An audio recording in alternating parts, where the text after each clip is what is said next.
You are now listening to Vigilantes Radio, presented by the Only One Media Group.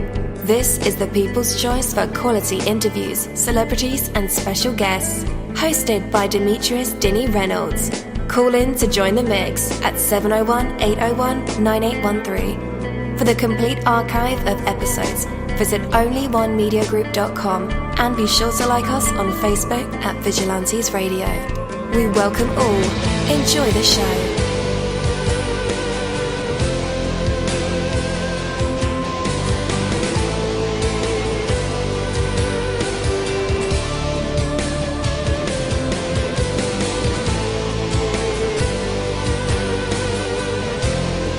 Ladies and gentlemen, please welcome your host, Demetrius Houdini Black Reynolds. Enjoy the show. Hey guys, what is up? Welcome to another awesome episode of Vigilantes Radio. I'm your host, Dini-Mussolini, right? So, we have a very special guest for tonight's show. And guys, you know, every now and then we'll do a show where we don't have any scripts. Oh my goodness. Yeah, we just dive in with whatever comes to mind, you know, and they usually turn out perfect, right? Just conversation and finding out what's going on in these people's world. And I always find it to be an interesting thing. So when you're faced with setbacks and frustrations, take the time to put things in perspective. Though the problems of the moment may seem a little bit overwhelming, that's just because you're so close to them. Sometimes you just gotta step back and look at the big picture. Is it really going to change your life if the delivery from Chicago is 2 hours late? How will this problem seem a month from now, or maybe a year? You know, when things seem to be going against you, think of all the things you've got going on for you. Count your blessings and you'll be better able to handle the disappointments. Look for joy in each moment. Even an obstacle can become a blessing with the right attitude. Nothing works against you unless you let it. You are more than the problem of the moment. You have a whole wonderful life, and you live in a world with unlimited opportunity for joy and abundance. Take the setbacks in stride. They are tiny compared to the overall joy of living. Take that from me, Dini-Mussolini. That is my word, and word is bond. You're live in the mix. Let's get this started.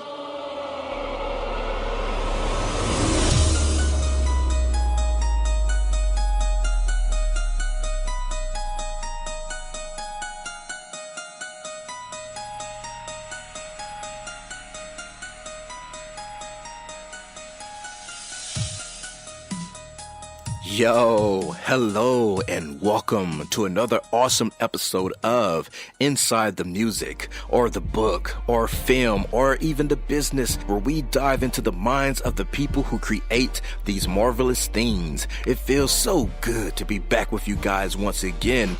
Big ups to my folks who are indigos, crystalline, or the starseeds, for my Vigilantes audience family, for my hooligans, and shout out to my people who are vegetarian or vegans. If you're in a struggle like me, we are averaging over 37,000 live listeners, and we've been at this for 5 solid years. I appreciate to all you guys who've been rocking with the kid on this journey, and we are still evolving, baby. It is all because of you, most definitely. We are the people who have dedicated their lives to music, spirituality, business, literature, art, films, and research in every aspect. And we want to allow you an opportunity to tell your story. Man, we've had celebrities on our show, from Grammy Award-winning artists, nominees, to actors, comedians, CEOs, technology revolutionaries, visual artists, from authors to professors and vampires. or people who think they're vampires. It doesn't matter who you are or where you come from. Come on our show and talk to me. So check it out to book your interview or to appear on my other show called Skeptics. Email me at vradio@onlyonemediagroup.com, and that's V as in Victor. We hope to get the stories behind these unique people and give them a chance to tell their truth to us and the universe. That is Vigilantes Radio sole purpose. You know the number to dial, 701-801-9813. Share that number with your buddy right now and tell them to tune in to connect with us or our guests, or you can hop in the mix directly from our website, which is onlyonemediagroup.com. Right from the home page, you can slap that go live button and you'll be here live in the mix and in the chat room with all of us. So feel free to shoot over some questions to ask our guests while they are here, but only as time permits. Sometimes my guests and I talk entirely too much. And as always, all episodes are available for free download, and you can grab them from either Spreaker.com/only one media group, iTunes, Player.fm, YouTube, any app from the Google Play or iTunes Store, or over at our website. And that goes for every single episode that we've ever aired. All right, guys. Again, we have a special guest for tonight's episode, Mr. Brandon-rhiness. So let's go ahead and invite him on. Brandon, how's it going, man? It's going very well. Thanks for having me on again. Yeah, man, yeah. So I was, the other day I was looking over all the emails you sent and checking out your timeline on Facebook. And the number one question, man, is when do you sleep? Yeah, it's not the first time I've been asked that. I guess I'm just smart with my time, and I have a great team that's helping out on stuff, and I just, kind of keep dreaming stuff up and making it happen. Definitely. So when you say you have a great team, does that also include like a routine that you do each day? I kind of have my own routine. I do have to alter it, based on kind of what's happening. Obviously, when we're out shooting a movie and that kind of thing, I don't have the time to write like I normally do. But when I'm not shooting, I like to kind of try to get up early, get ready, and then, get a significant amount of writing done. I try to do like 5 or 10 pages in a day. So I can just bang out scripts, really quickly. And then kind of later in the day, I'll get to, correspondence and dealing with other stuff and meetings and all that.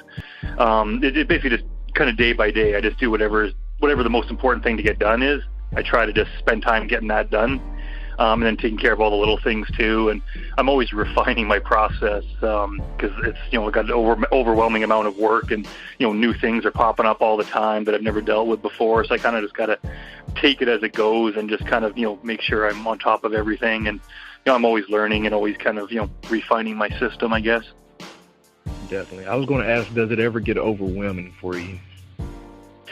Yeah. It does. Pretty much all the time. Wow. I always kind of dreamed, a lot of people dream of being in the position I'm in. You get to, make movies and stuff, and it's what I've wanted to always do. And now I'm living the dream, but all of a sudden there's all the, not necessarily bad stuff, but, there's a lot of hard stuff that comes with it. You gotta raise large sums of money. You gotta deal with a whole lot of people, whole lot of problems. You gotta constantly be, problem solving. And it's a lot to deal with, and it does tend to get overwhelming. But when you kind of just step back and take a look at it, we're not running into burning buildings, we're not fighting in a war zone. Like, it's really not that much pressure. Everything I do is still fun.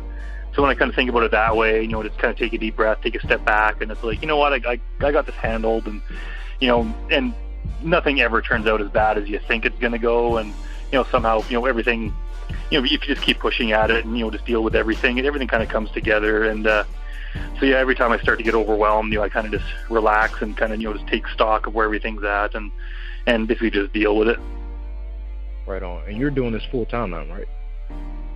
Yeah, I'm about 2 years now doing it for a living. So it's I'm always kind of 1 month or 2 months away from complete everything falling apart and I have to go get a job. But somehow I always come through, I sell another script or I get another gig, and just somehow I can keep it going and some other opportunity comes up, and so I'm hoping I can keep it going for the rest of my life. Definitely. Man, I've always been in awe of how you've grown over the years that I've known you. It's just wonderful to watch. And I think I said the same thing on the last time that I interviewed you. But when you was doing the super dry cleaners, I was like, man, it's just, your journey has been incredible just watching it flourish. And even up to now, I'm still amazed as well. Do you ever get to the point where you're like, man, and I'm going back to work, forget all this directing and writing? Yeah, it's funny that you bring that up. It's sometimes I kind of, I'm so in the middle of everything that it's hard to step back and kind of, actually see how far I've come.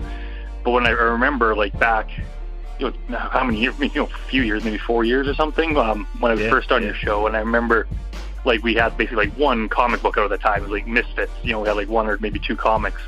And you were one of the first people that ever bought one of them. And I was kind of, kind of super proud of myself. It's hey, I made a comic book.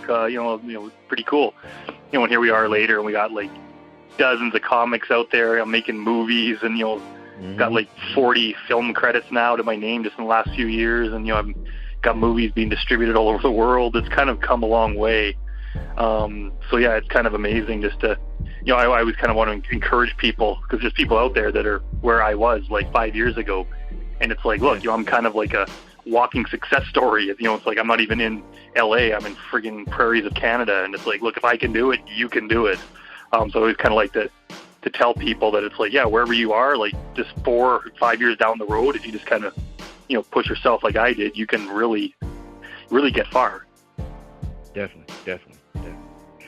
Speaking of LA, you plan on visiting sometime? It's always in the works. It's just honestly, these freaking movies I'm making are quite expensive, so I got to sink all my money into that. And I'm doing some writing work. I got a movie that's supposed to be shooting down there in December that I kind of co-wrote. But it'd be nice to kind of go down and visit. But to be honest, it's expensive to go down there, and you got to get a hotel and all that. And I can basically do my work over email. If I wasn't shooting Hotbox in November, that's I probably could go down. But it is one of these. I like to go down and just kind of go around and meet people and stuff. I could probably stir up a lot of stuff for my career. It seems anytime I get some money, I'm off shooting another movie and that kind of thing. So I might be taking a break for a few months, and I'm hoping to come down there one day, if not for anything, just the nice weather. Definitely. So you mentioned Hotbox, which is one of the projects, like you mentioned, is coming out in November. You began crowdfunding back in October. So what is the actual release date for Hotbox? The release there, we don't really have a release date yet. We start shooting November 7th. We shoot for about 3 weeks. As far as when it's done, that's open to anyone's guess right now. It's we actually kind of had a stroke of luck where the last film that I shot in April, which is my first actual full-length movie, was called Cold Comfort. We actually just signed a distribution deal with a pretty big company down in LA for that one, which I was not expecting to happen, right? We made this movie for $10,000, and it was we weren't expecting it to really go anywhere, and all of a sudden it's got some attention, and it's going to be distributed worldwide in the new year. So now that we have that kind of relationship with that company, they're looking for my next movie. So if that happens, basically once we hand over to them, it's up to them for where and when they sell it. So we just honestly can't tell. My goal, if I can make this happen, is I want to premiere it on April 20th, 4/20 of next year. But that all comes down to the distributor, and it comes down to basically whatever works for the market. But yeah, I'd say definitely first half of next year it'll be out. We already got some we went out and shot some promo material, these little mini trailers, and we've been posting them on YouTube and on Facebook. So your listeners should definitely look those up, because we filmed some pretty funny stuff on a low budget that kind of gives the essence of what the movie's about. Right on. and not to veer away from Hot Box, but you have a few nominations, right? Yeah, actually, I was quite pleased. Basically, how it came about is I used to attend these Edmonton filmmakers group. Edmonton is the city where I live. I hadn't gone to the meetings in a few years, but I decided one day I'm just going to go back because I'd met some pretty good people there. So I went back to the meeting, and there was only like 2 people at the meeting, but one of them was Lindsay Christopher, who I had met a few times before, but I'd never really spoken with. And so after the meeting, we were kind of talking, and it was like she wanted to be a makeup artist, and she wants to act and do all this stuff. And I was like, hey, like, why don't we basically like pitch our money in together and do like a short 10-minute horror movie? And she was like, oh, that'd be great. So we did exactly that. It was actually a busy month in July because I was actually got a $10,000 grant to shoot a different short film. And then the following week, I shot this horror movie, and we called it The Painting of Ebony Shaw. So we filmed it, and it actually turned out really, really good. I was very happy with the way it turned out. We entered it into the Edmonton International Festival of Fear, which is happening at the end of October, and it got nominated for Best Short Film, Best Actress, and Best Actor, nice. Which is quite impressive. And also just because I've been so busy making short films in the last year, most of them horrors, I actually have 8 short films in the festival this year, which is funny because last year I had 3 in there. One that I directed myself, and one from the U.S. and one here from Canada. I had 3 films in it, and I remember the host or whatever was like, "Oh, you probably just call this the Brandon-rhiness Festival," And then here I am coming back the next year, and now I have 8 films in it. Right. It's kind of weird, but yeah, 3 of them were nominated for Best Picture. 2 of them I directed. The other one was directed by Kristen Breitkreitz, but I was a producer on it. So it just kind of shows like how much work I've actually been putting out just to kind of get to this point, where we can get these nominations and stuff. It's like I've been busting my ass to put out like a hell of a lot of work. Yeah. Man, that's paying off. So Lindsay Christopher is back on board for Hot Box as well, which is your second full-length movie. Your first is, of course, Cold Comfort, which is what you just spoke about. They got the distribution deal in Cali. So what is like the synopsis of Hot Box? Hot Box is basically we've been planning it for quite a while now, but I'm not sure if you guys know down there, but marijuana was legalized in Canada yesterday. Cool. So we basically kind of wanted it to time with that, because it's a big deal up here basically. So the movie the whole movie takes place at a house party, and there's a whole bunch of kind of intersecting stories. There's all this kind of drama and stuff, funny stuff going on at the party, but a lot of it takes place in this one car in the garage. Basically where people go to, sit in the car and smoke weed, and then all this like stuff happens, all this drama. So it's basically a stoner comedy, it's like kind of, half Cheech and Chong, half Dazed and Confused, that kind of vibe to it. But it's really funny. It's the biggest project I've ever made. Like we just spent the last few weeks casting 53 different actors that have speaking roles. And that's not even including the extras. So this is pretty much bigger than every film I've ever made put together. It's like a pretty big deal. We rented this house from the city. The city owns this property. It's kind of like a mini mansion. Basically, it has power in it, but there's no running water. So we have to rent porta potties and stuff. But it's basically like this big, nice mansion. So we rented that, and that's where the party is going to take place. So we have, everyone just seems to be coming out of the woodwork here, and everyone wants to be a part of it. As soon as they see the poster, they see what it's about, they see who's involved, and all of a sudden everyone's excited, and we got all these people wanting to help out, and it's all, the ball is rolling on it now, and it's we got such momentum going that it's just hard to believe that it's like this is happening in about 3 weeks. We're starting to shoot the biggest movie I've ever made. Definitely. Now, I don't know if you live this lifestyle or not, Brandon, but sometimes I feel like sometimes you're focused. Well, I won't say you're focused, but you do this thing with marijuana.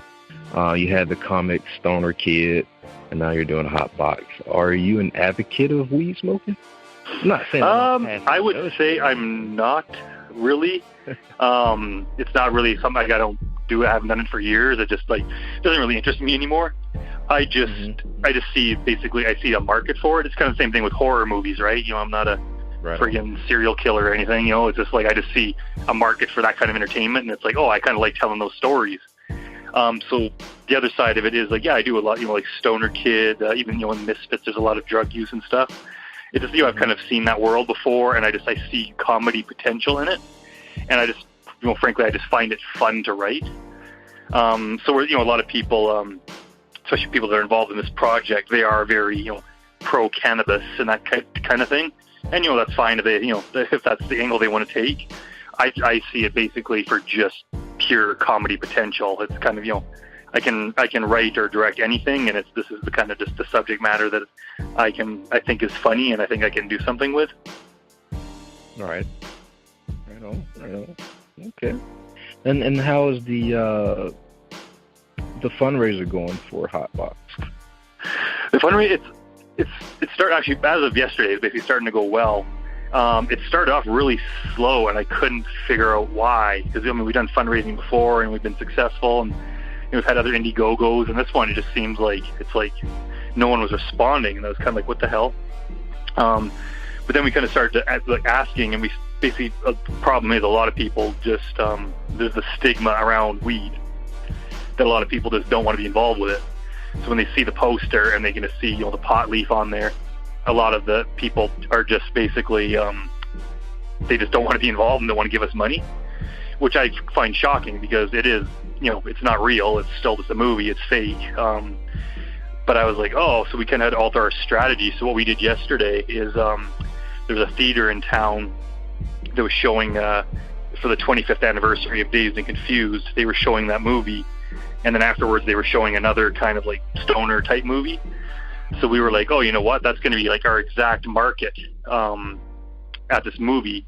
So we contacted the theater, and they let us set up a booth in the lobby, basically selling our comic books, and we have all these glass pipes with the Hotbox logo on them. And we're doing a 50-50 raffle and stuff to raise money for the movie. And there, all of a sudden, everyone's interested. We raised a bunch of money just from doing that. So it kind of comes down to we just have to. The movie may not have mass appeal, but it has a definite market, and we just have to find those people who are going to think this is cool stuff, and basically, they're the ones who are going to make some donations, and those are going to be the people that are going to want to watch it. So it's kind of my first real time where I have to pay attention to the market I'm going to, because a lot of people are just not either going to be offended by it, or they're just not going to be into it. So I just found that very interesting. But we started today, with a 50-50 draw and stuff. We're basically for $10, people can buy a ticket. Half the money goes towards the movie, and then the other half, on November 17th, we're drawing a winner, and they get the other half. So all of a sudden with that, everyone's kind of, willing to kick in some money and stuff, and between that and the pipes, and the Stoner Kid comics and the Indiegogo, it's slowly coming. We're also banking on, we've applied for some grants from government grants basically for the arts up here. So we're hoping we get those. Unfortunately with those, we don't find out till after we finish shooting whether or not we get them. So we have to come up somehow with the money to film without those, and hope to God we get them. We've also been contacting some companies up here for product placement, and we have a few leads on that, which may or may not come through. But basically, we've set it up that no matter what, I'm going to put the whole movie on my credit cards if I have to. The movie's happening no matter what. But I mean, if any of your listeners want to help, check out our Indiegogo page, Hotbox Movie, or if you just want to go to our page, or even just message me. Basically, just e-transfer or PayPal $10. I'll write your name on the ticket. You get a picture of the ticket that has your number on it.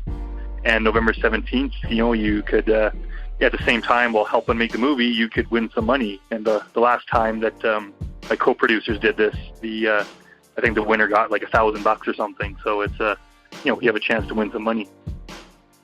Yeah, And guys, just in case you need the link, it will be in the description of this episode. So all you have to do is click the link to the Indiegogo. So basically, you took the campaign off. Well, I won't say you took it offline, but the focus wasn't online anymore. You had to physically set something up to bring the supporters in. Do you like? Yeah, like the Indiegogo is still there. We only raised like a couple $100 out of it, which I thought was very strange. You can still get some cool stuff from there, like the comics and everything.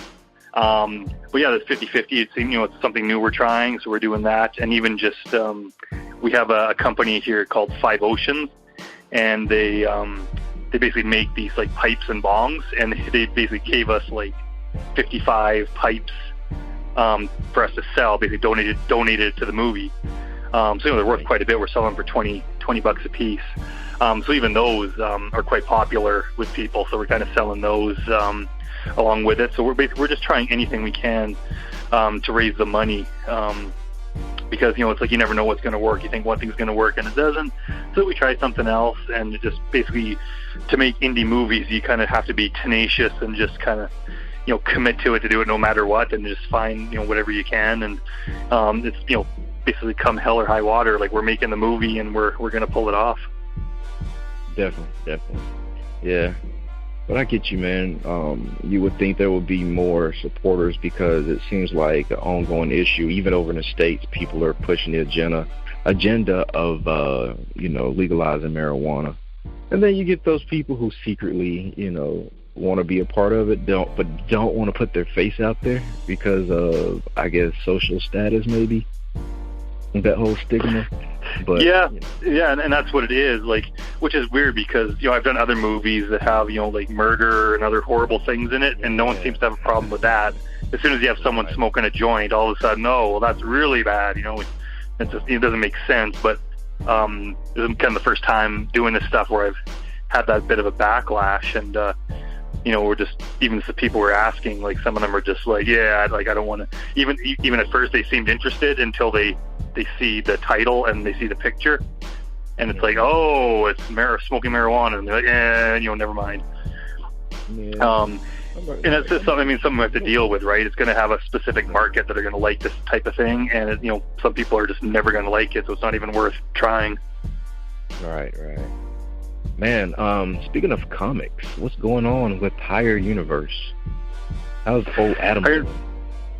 Adam's doing great. He's at work tonight. He's actually took a bunch of the 50-50 tickets. He's going to be hitting up people at work, trying to pitch in. We're just basically asking everyone we know. The comic thing, it's still going. It's going slower just because we're so busy with the movies, and the movies cost so much. But our newest comic out is called Bunny Man versus Sledge, and basically there are two like horror movie series. There's one called Bunny Man. There's 2 or 3 of those movies out, and there's another movie called Sledge, and they're both kind of like B-list kind of cult classic movies. And I wanted to do kind of like a Freddy versus Jason thing, but with like low budget movies. So I contacted the producers from each of those movies, and they gave me the license. So I made a comic of them. Basically, those guys kind of like fighting each other and killing a bunch of people. So that one is finished. I haven't quite. I've been so busy with other stuff. I haven't quite released it yet. But basically in the coming week, it's going to be out on kind of some digital comic platforms and up on Amazon and stuff. So you'll keep your eye out for that, because it's great. The guy from Bunny Man was actually going to these horror conventions in the States, and he had a bunch of we printed off a bunch of the comics for him, and I guess people just loved it. So if you're into that kind of thing, by all means, check it out.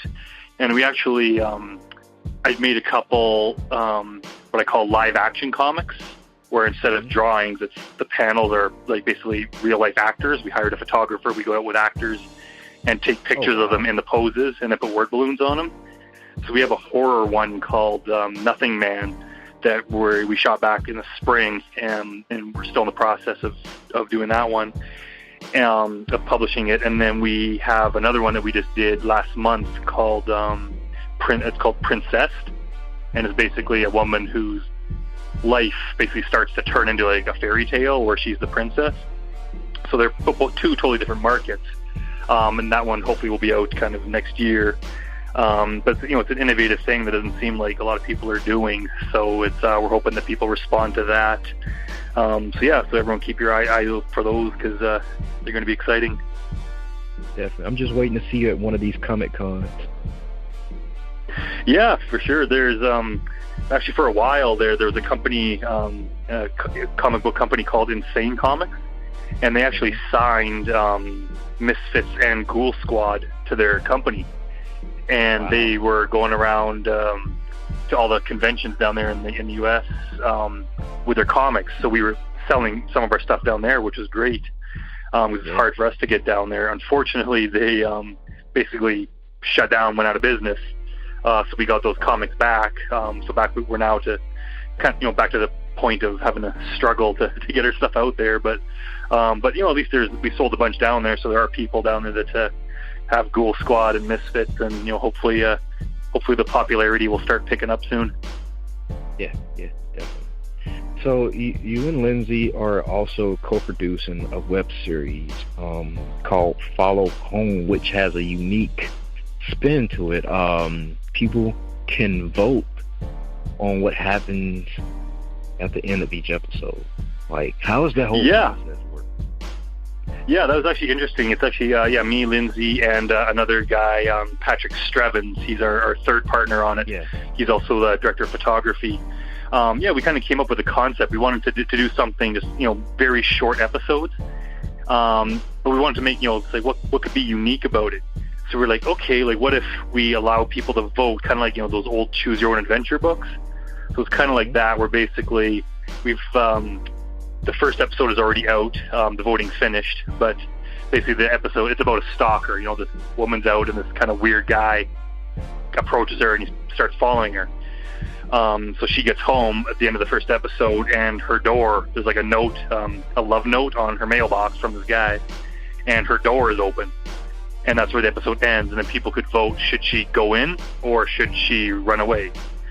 And the voting lasted a week, and we had 75% of people voted go in. So then we've gone out and we've shot the second episode where she goes in.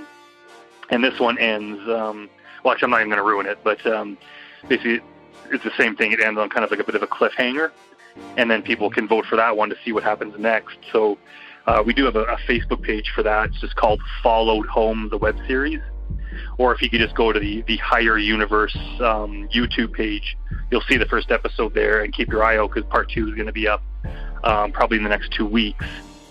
So it's basically going to kind of keep going. We have the first 4 episodes written, and some of the choices are going to get pretty exciting and kind of dangerous and stuff. So it's probably going to be a lot of fun, and basically you kind of get to participate a little, right? You just vote for what you want to happen, and then you wait to see if your choice is what happens. And it's kind of a unique thing that's a lot of fun to make. Definitely. So how it works is like this. So you film the episode, but you leave the ending out. So when they vote on the ending, that's how the next episode begins. Yeah, basically. So like say the first one ends with should she go into the house or should she run away? Then episode 2 starts with the results of that. People want her to go in, so part 2 starts with her going in. And then a bunch of other stuff happens, and then that one will end with like, should this happen or this happen? And then we'll go out after the votes, we'll go out and film that one. And kind of carry on like that. Right on. So basically, you have to watch the next episode to see if the choice you voted for is what happens. So basically there's like a little cliffhanger at the end of each episode that could go either way. Definitely.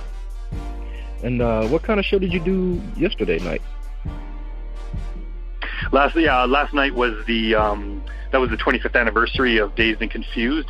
They were showing at a theater here, and they let us show the little hotbox trailer that we made.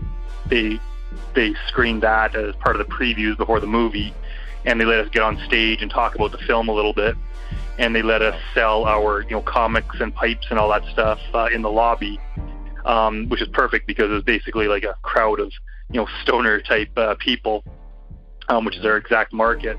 So we got to kind of talk to all of them and show off the comics and all that, and we sold a lot of stuff and raised some money for the movie, and basically got got the word out there. We told everyone, tell everyone they know, check out the Facebook page. So it was perfect just to basically spread our message. And it was awesome of the Garneau Theatre here to let us do that free of charge. They've helped us out a lot over the years, so that's really great. Yeah, it's dope. So you have the hot box. You have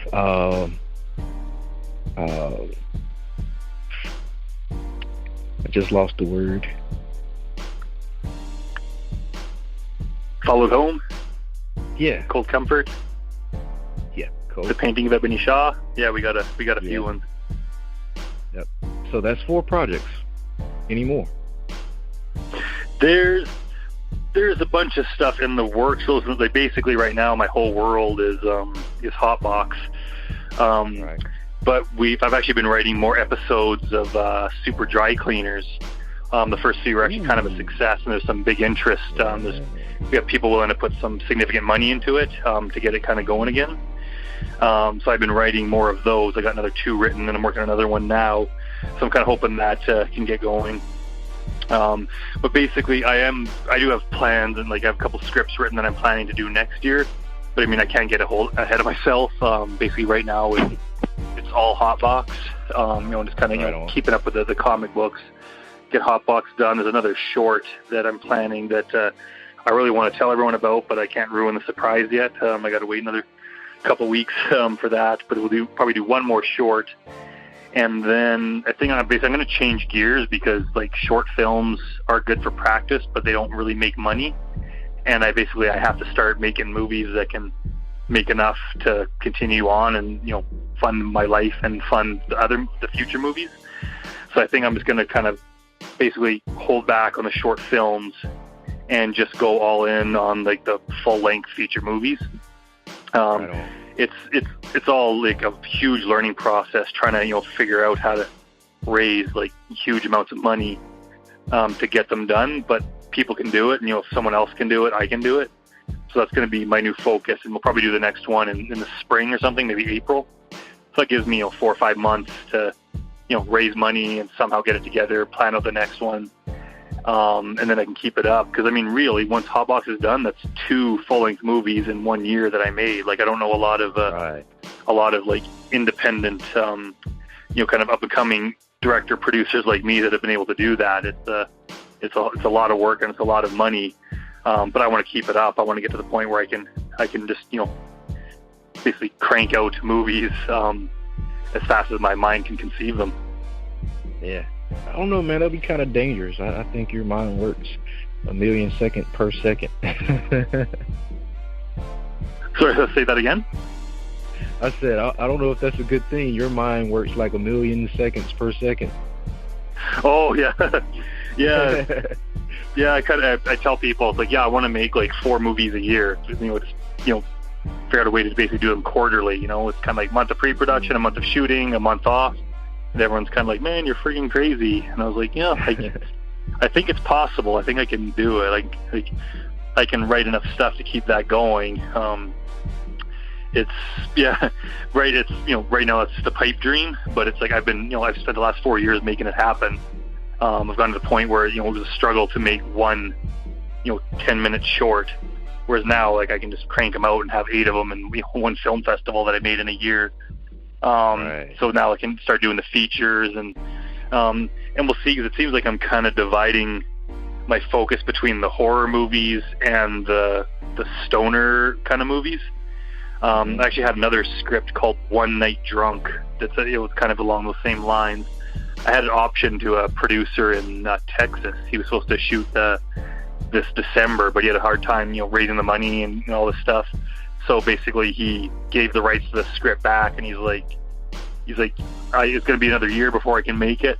So in the next year, if you want to make it yourself, go ahead. If you don't, a year from now, he's like, I'll buy it back from you. And I was like, all right. So now I'm kind of looking at that one and thinking I can produce that probably like April or something. So maybe I can just that'll be my 2 niches. Will be doing horror movies and doing kind of stoner comedies. And we'll just kind of see what makes the most money and what's the most popular, and then I'll kind of focus on those. Right on. Man, personally, I think horror movies lost its luster. At least from the movies I grew up on. I think a lot of things nowadays is more of a gore, you know? What's your whole take on that industry? Are you looking to bring back the horror films that we used to know, or you're putting your own twist and spin to the already popular genre? Honestly, it's exactly both. Like, I totally agree with you. Like, I do like horror movies, but I'd say maybe 1 in 10 that I watch I actually like. There's just so many now. It's just they're just all kind of boring. They're all kind of the same, and I've seen it all before. And it's just, I love like the movies I kind of grew up in. This like horror movies of the '80s. They just had there was just something to them. They were just more fun and more interesting. I can't remember if I ever talked about Motel 13 on your show.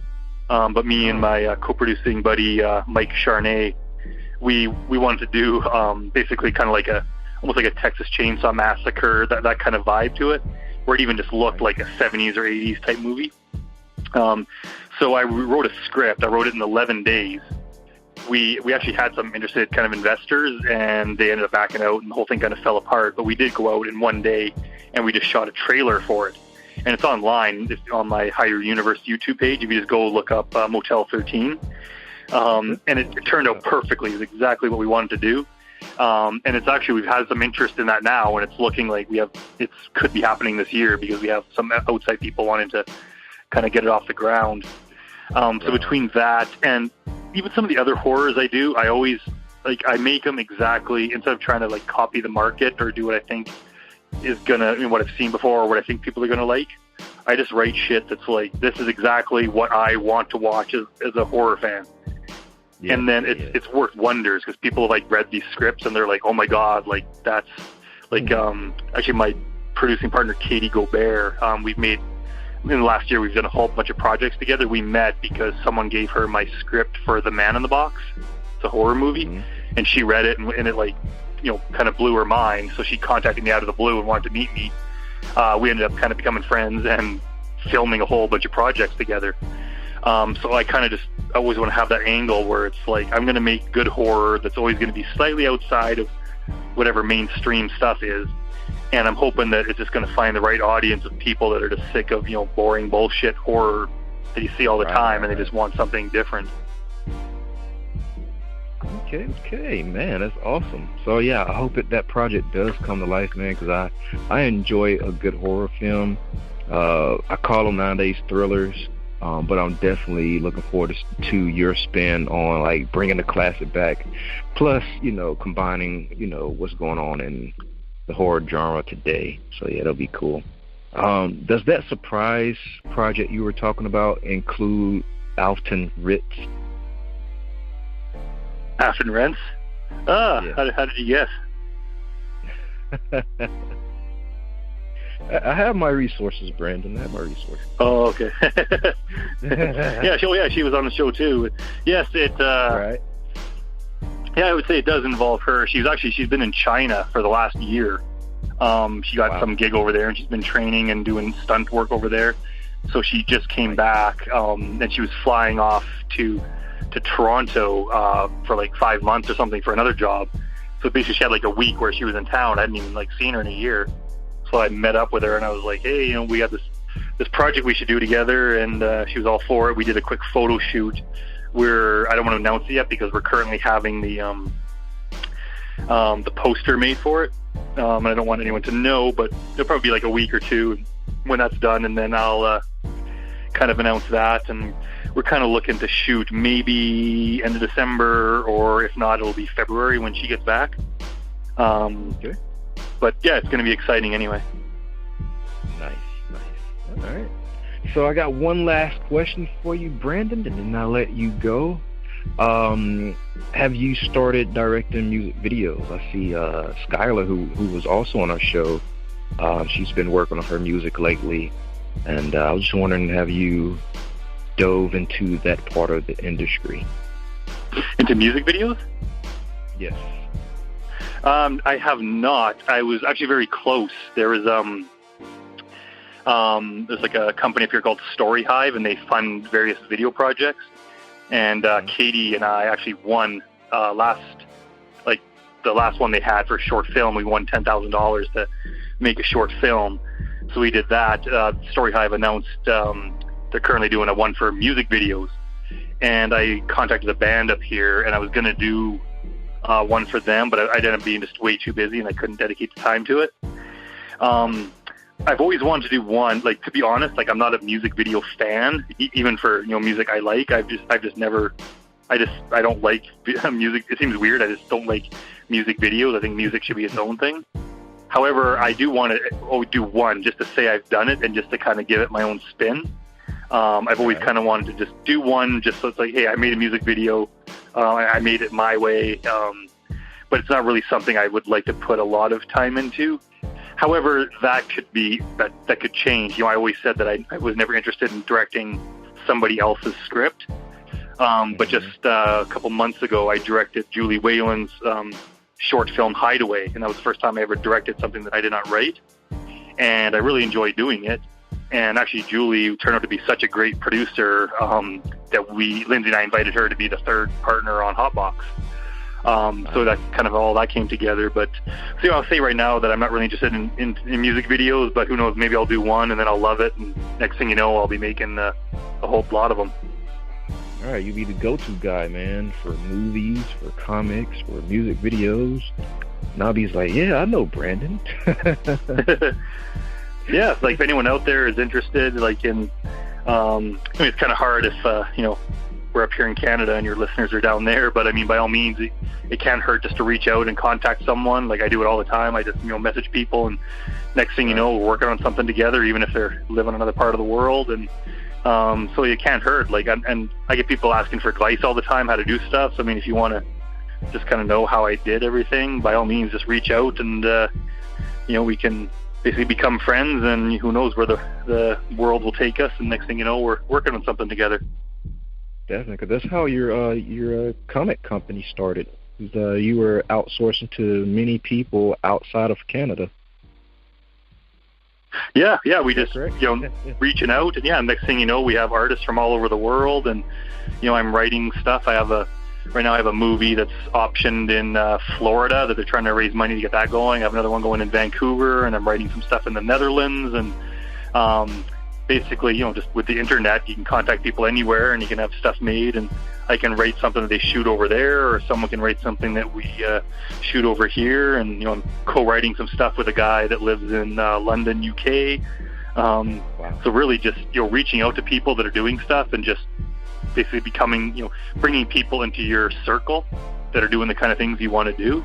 And next thing you know, it's just like, it opens up so many doors for you. I've made my whole career doing that, whereas now I get offers to write scripts all the time, just from people that I, at one point, just emailed them, introduced myself, and, talk to them on Twitter or whatever. And next thing you know, we're working on something. Definitely. All right, Brandon, let everybody know where to connect with you online.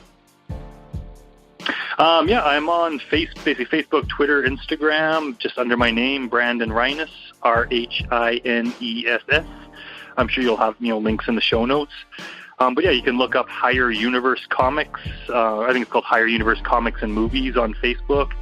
Or you can look up Hotbox Movie, or any of my other projects have their own Facebook pages. But yeah, Hotbox we're starting to get a bigger presence on Instagram and stuff. So check us out, reach out to us, and go to the Higher Universe Inc. YouTube channel, and you can watch a lot of the Hotbox little promo videos we're shooting. We shot about 20 little, kind of like 10 to 30 second little promo videos, and we're releasing one a day until we start shooting. So I think there's 6 or 7 out already, and there's new ones coming out every day, and all sorts of other interesting stuff. So by all means, check us out, and at the very least, just reach out and say hi. Well, I appreciate your time, Brandon, as always. Sorry for the long delays of getting you on our show, but we're here now, no worries. And we're glad to have you. And I appreciate you having me on. Thanks for taking the time to talk to me. Definitely. Catch you around, man. All right, thanks a lot. Talk to you later. Bye. Thank you my Vigilantes family, as always, for checking out my podcast over here at Vigilantes Radio. All episodes are available for free download, and you can grab that from either Spreaker.com/only1mediagroup, iTunes, YouTube, any app that's on a Google Play or iTunes store, or our website. And that goes from every single episode that we've ever aired. If you'd like to request music or a particular guest or send something for me to play, email it to theradio@only1mediagroup.com. If it's music, please label it by artist and title. Here's my disclaimer. We are genre free, we do not judge, and we absolutely do not base our opinions on hearsay but facts alone. And actually, you can scratch all of that because all of my opinions are always right. That's the bottom line. This is my show, so deal with it. Nah, just kidding. On behalf of myself, Dini-Mussolini, I appreciate all you guys for tuning in, either afterwards or live with us. Spread the word because sharing is caring. We stepped up our game just for you guys and our guests to make sure that you have the best experience here on our show. Be sure to connect with us on Facebook, Twitter, Instagram, Tumblr, as well as Spreaker. We always follow back. That is the number one rule. Okay, well, just remember to be yourself and be absolutely great at just doing that. Avoid being too comfortable because you're messing with your potential when you do that. Peace and have a good night.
You are now listening to Vigilantes Radio, the people's choice for quality interviews, art, music, and hot topics. Hosted by Demetrius Houdini Black Reynolds of the duo No Longer the Hero. All episodes of this podcast are available for free download at www.onlyonemediagroup.com. This is a Seventh Sign Regime Rebirth Worldwide Syndicate exclusive.